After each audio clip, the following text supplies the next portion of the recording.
Some of the incident details. One of the victims, as you see on the pictures behind me, is Xavier Souto. Javier is a 38-year-old San Jose resident. He worked for the Ford store since 2012. Javier started there as a parts counter clerk or technician and was promoted to parts manager. He leaves behind a wife and 2 sons. Javier was known for his love of his family, both his immediate and his extended family, and the love of his work.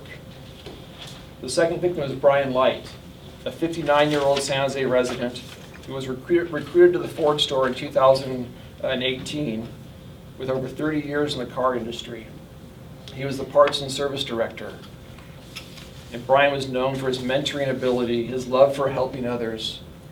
And that was why he was brought to the Ford store, because he wanted to train up the next generation, because he found true purpose in his work in the success of other people. The Ford store has asked me to relay that there's a GoFundMe page set up, and that's available on their website for those who are interested. The suspect in this incident is Stephen Leet, age 60, also from San Jose. He worked at the parts counter supporting technicians who were servicing the vehicles at the shop. The suspect has no prior criminal history. As I mentioned earlier, the call came in at 6:03, it was dispatched at 6:04, and we arrived on scene at 6:07. The first team of officers were directed to a subject down in the parking lot, later determined to be the suspect, and the second team was directed to the victims inside the business.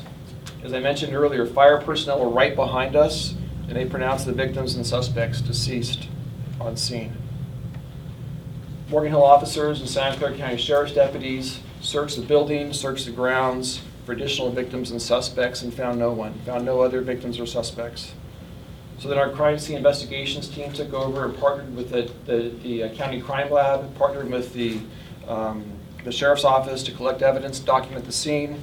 We went through that, and that investigation lasted early into the morning hours. I think that team left our department around 5 o'clock this morning, which is why this conversation is happening this afternoon and not earlier today.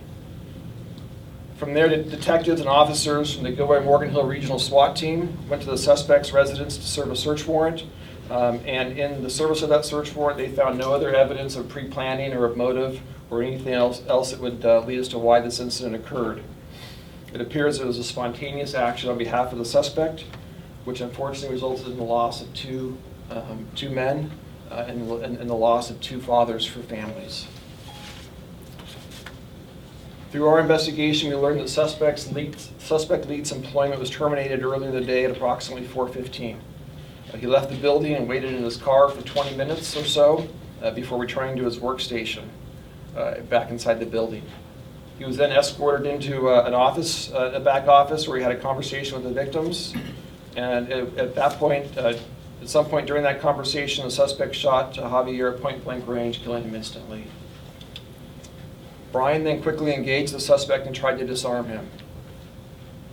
And the suspect shot Brian multiple times during the struggle for the gun, resulting in his death. Brian's actions here are nothing short of heroic. And those actions allowed people to flee, to allow them the precious seconds they needed to be able to flee after hearing the first shot, and to flee the building out of harm's way. It is likely that through those actions we prevented having additional victims on scene yesterday afternoon.